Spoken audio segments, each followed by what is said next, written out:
2, 1, 0.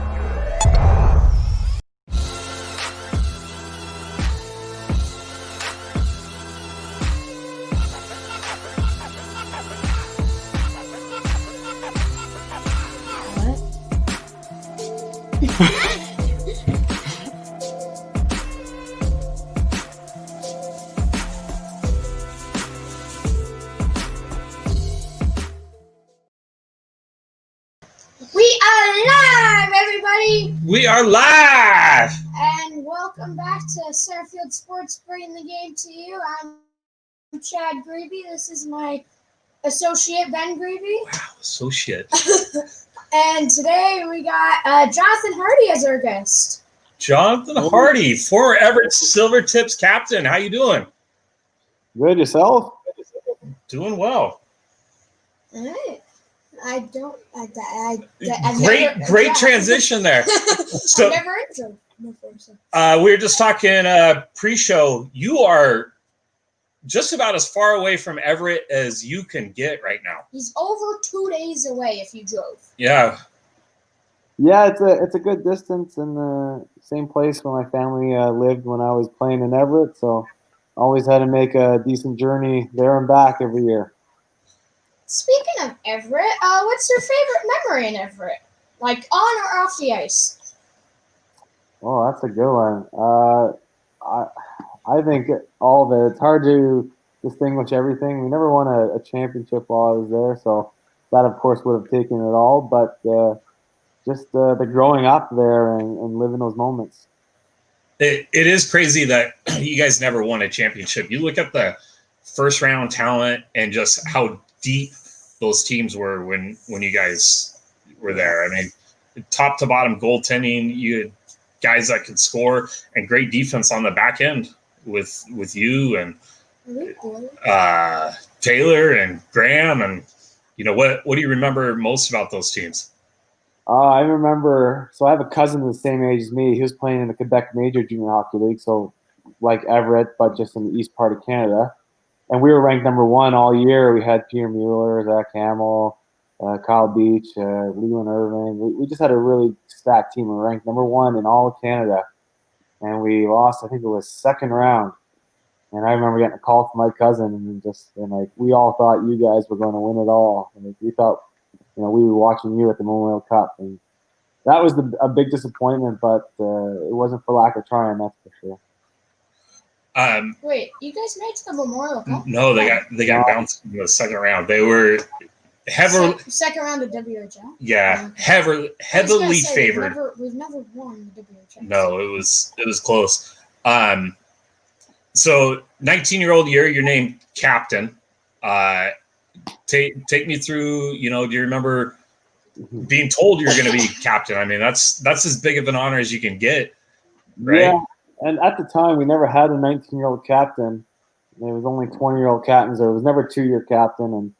And I remember missing a couple games from being sick, I believe, and us having a little bit of lackluster effort, and came in the dressing room and played the next game, and we just played better. And I remember Coach pulling me aside and saying, we really missed you the last couple games, and that's, you're a leader, and we want you to lead the team, and we want you to lead the team for 2 years, and put the team on your back and go and be the energy and the character. And it was an honor because it was, you've been there for a few years and you had such good captains come in, and to wear that C on the jersey is just I don't know. It's hard to think about something when you're ingrained into that culture, into that you bleed that color. Yeah, I mean.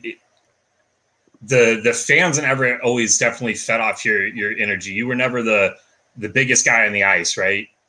But never afraid to drop the gloves, to stand up for a teammate, or if they're just to try and get the energy going.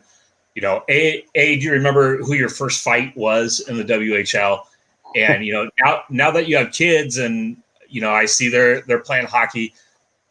You going to encourage them to play the same style you played, or? Well, okay, I'll answer A first. My first fight was against a Lynch brother, and they were like 3 or 4 of them in the league, and I was playing forward at the time because I play anything that they needed me to play, and I blindside hit this guy, and I tried to skate away, and he dropped his gloves and grabbed me. And I had a couple fights under my belt before then, not in major junior, but I held my own. And then, I think 2 as a 16-year-old and like 4 as a 17, and then I just piled them on after that, 13 and 14 years after. But yeah, it was a bit scary when you get a guy that you can barely reach trying to grab you and beat you up. What was the other question? Something about. I should. Are you asking? Are you gonna try to get your kids? Your kids. You gonna want your kids to fight? Well, I think it's becoming less of a game. But as I told my parents when they told me that they didn't like me fighting, I said it was a skill, and it's a skill that it's a separation factor that you always have to have, and a skill in the back pocket. It's always an asset, and you always want to be able to defend yourself and not be a liability for someone on your team to have to require to do it. So I do hope that they can take care of themselves if they get to the level that fighting is necessary. On the other hand, I hope my kid's much more skilled than I am and with a lot more goals and maybe he'll have a guy on the team take care of him like I try to take care of some of the guys I played with. They're the guys getting fought for. Is what your goal. Yeah. I forgot, honestly. Wow. All right. So we got a picture here. We got a couple pictures here. How did that come about? Yeah, that one's even worse. Well, young and wild, I guess. For me, it was just one of those things where I think as a 16-year-old, we just dyed our hair for playoffs, and the next year I had a couple mohawks, and the guys just said, "You can't top it. You can't top it." I said, "Yeah, I can top it. I can make it worse. I can sacrifice my hair for this team." And it took it a bit too far, obviously, as you can tell by those pictures. And I think the next year, if I remember correctly, our team banned us from doing anything stupid with our hair, specifically for how far I went with mine. So these were the same years, right? This was This was the end of season, and then this was playoffs. Yeah, that was the first picture with the trophy is when the dye all ran out of the hair, and I decided to shave some slits in my eyebrows because why not? When you're 17 or 18, I remember Kyle had some pretty good going on too. Oh yeah, we took some of the rookies aside and we were shaving their heads. Like I remember Matt Ias, we gave him the earphones where like hair around his ears and the strap went over, and I think we did a checkered board on someone's head, and I don't think the organization appreciated it as much. But it was all harmless because it's just hair, it grows back, and it was all in fun. To be young and dumb again, right? Yeah. Alright, so after you were done playing in Everett, you went overseas. What was that like? What was that like? Well, I did go overseas. I went to 4 years of university hockey in Canada first, but then I went overseas, and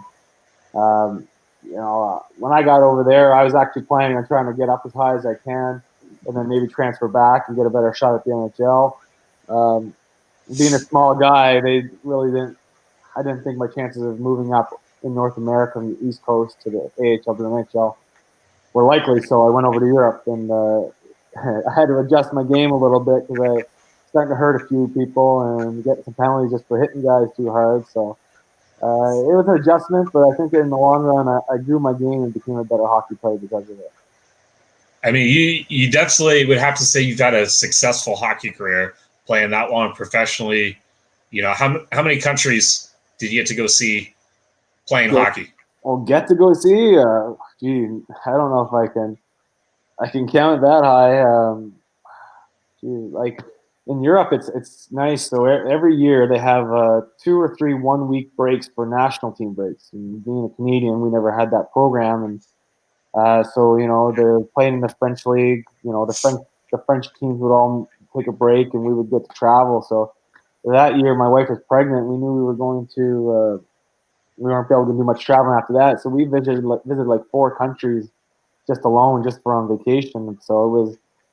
So yeah, I got to say probably close to 15 countries just by playing hockey. Pretty impressive. You mentioned leaving Everett to go play university. You still had 1 year eligibility left in the WHL, right? Yeah, that's a bitter topic for me. You know, We can skip if you want to pass. No, it's something I probably should have explained to the Everett fans actually, and because I did leave, and it wasn't because I didn't love being in Everett. I absolutely loved it in Everett. For me, we had two other defensemen that were the same age as me. One was drafted first pick in the second round, Taylor Ellington, and we had another big defenseman, 6'2", Graham Potter. And these guys were getting NHL looked at, and they were getting, invited to NHL camps, and I wasn't, and I had, I had more points. I had, I was wearing a captain. I had a good plus minus, and my agent told me, he said, "Listen, you're under 6 foot." He said, "You're a small defenseman. This is what's going to be your entire career. Like, you're going to have to be better than everyone else." So with the school package, as soon as you play a year of pro, you lose all your school package. And I had 4 years saved up, and knowing that I was going to have to battle in the minors for a long time, I wasn't willing to lose it. But I knew I didn't need 5 years of school. Yeah. And I needed 4 years of school. So I left with my 4 years of school package and tried to start pro 1 year earlier than, spending another year, 20-year-old year, achieving the same thing. I put up 45 points in my 20-year-old season. That was going to be hard to top as a 20. Sorry, I put 45 as a 19. No invite. So and you got education paid for, and yeah, I ended up with a master's in business. So hard when you, especially like being in Europe, I wasn't making riches, so kind of just good minor hockey, and then so now I got this to fall back on and continue a second career. I still think, probably, as we were talking before we went on too, most of the other players in the WHL are within a few hours of their home, one way or the other. You're 4 time zones away at 18, 19 years old from your family. That had to come into play a little bit too. Yeah. I'm a military family, so we moved around a lot. I was even born in Germany. I'm used to being away and bouncing around, but I have to say it was nice to go play university in front of my hometown and all my friends, and both my brothers were at the same university, and it was nice. I can't complain about that. And we were I like to think Everett is one of the top organizations in the Western Hockey League, and the place I played university was the Everett Silvertips of the university, King University. So I did go to a great school with a great hockey program. Best of both worlds. Yeah. And what's next for you? Who knows? It's the pandemic right now, as everyone knows, and not a lot of people are hiring people with education and no experience right now. I think everyone's just trying to deal with what they got and move forward eventually. But right now, I'm doing 911 dispatching for police and ambulance and fire. That's where I'm at right now. A nice steady job, good benefits for the family. So that's where we're at now. Let the dust settle and see what the future has in store. Do you want to get into coaching at all? At any level, either your youth or? Well, I originally was planning on going back to Europe this year and trying to get a player assistant coaching job.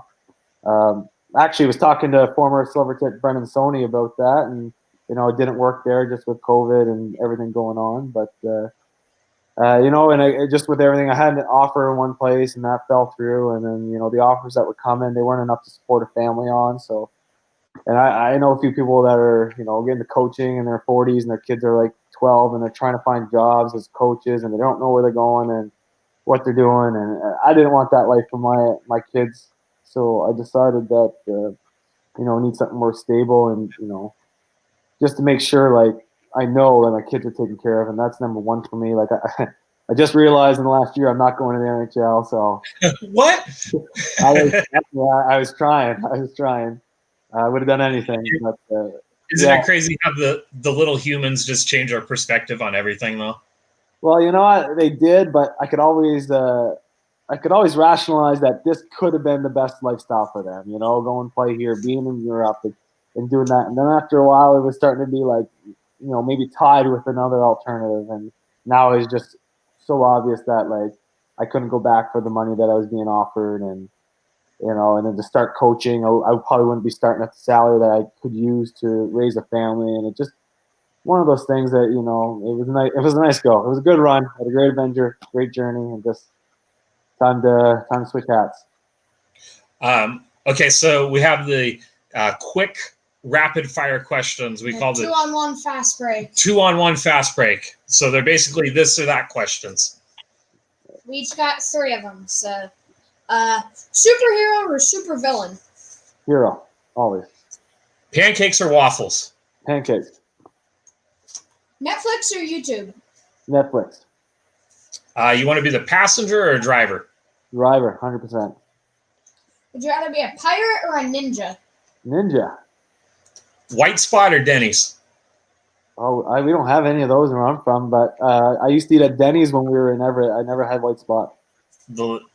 I guess, okay, yeah, White Spot's just going to be the West Coast Canada then? Yeah, I think so. I think they have some in BC, but we don't even have a Denny's where I'm from. But like I said, had Denny's a couple times in Everett. We got a fan question here. Big fan Devin Wold here, who we were just talking about his son Asher there. How you ended up in the WHL, being from New Brunswick and not playing in the Q? Yeah, so I mentioned that my dad's in the military. So being out east, far east, we got stationed in Edmonton, Alberta, which is they have a WHL team and an NHL team, and a lot of the former Everett Silverfish are from there. And there, I lived there for 3 years. Got picked up in the Bantam draft, but in the Bantam draft, you have 1 more year before you can play. So then we moved back out east. And I wasn't a high prospect at the time, being a 12th round draft pick in the WHL, but no team in the Quebec Major Junior League called foul as I was traveling back and forth from the east. So they ended up letting me go, and I went as the 12th round defenseman, sixth defenseman taken overall, and made it as a 16-year-old. So I don't know, it just things happen when you put your mind to it and give it all, right? Yeah. You had one more question you didn't ask. That one. Yeah. What's your message to younger players on like trying to get to the WHL and stuff? Trying to get to the WHL. Well, I think there's a lot of different paths. A lot of people want to go play the WHL, but Junior A is good, and going to try to college. Everyone's got their own journey and their own destiny and their own, where they're going to end up. But a lot of things I see nowadays is, you gotta think outside the box. You gotta train everything at once. You see a lot of people doing bicep drills. Well, maybe you should be jumping with bicep drills. Maybe you should be doing this. Maybe you should be more. I think the training now is more abstract. It's not just lifting weights. It's being in coordination with your body. I think, when I played hockey, when I first started playing pro, big, tough, strong defensemen who would put their team first were everywhere. By the time I retired, everyone was an individual. Everyone wanted to be the best player and the goal scorer and the fancy guys, stuff like that. So I think the hockey world is lacking a lot of team players and guys who will sacrifice themselves for the team. And I think if you can self-sacrifice yourself for the team and still be a good hockey player, you will go a lot further than a guy who's just a good hockey player. I don't think anyone that's ever seen you play would describe you as anything but a team player and a guy that would give everything, for his brothers on the ice. And, You know what? And I like to think so, and that's the legacy I was hoping to leave behind. But that being said, I don't think I was good enough on talent alone to make Everett. So, that right there is a good example of a separator right there. Yep. And that got you to where you were the first 19-year-old captain in team history. So yeah, I got a free education out of it. Yep. And 15 years later, people still know who you are. Yeah. So that's pretty good career in Everett and a great pro career overseas. And, now chapter 2 in your life, you get to enjoy the wife and kids and make an impact in your community as the 911 dispatcher. So yeah. And coach my kids. Yeah, it's the best. So, All right. Thanks for coming on. Yeah, no problem. Thanks for having me. It was nice to actually say a farewell to the Everett fans too. So I appreciate it. Yeah, so it was great catching up with you, and we will see you hopefully sooner than later. And if the pandemic, once that's finally over and you find yourself on the left coast, hopefully we can get you out to a game here in Everett. Yeah, definitely. I've been meaning to make it back, but it's tough times and been busy A with 50-hour drive does that. Yeah, I won't be driving there. I can guarantee you that. Yep. All right. Well, as we always say, it's not goodbye. It's just till next time. Sounds good. I like that. All right. Well, everyone have a safe and wonderful night, and we will see you on the next episode of Bringing the Game to You. All right. Good night.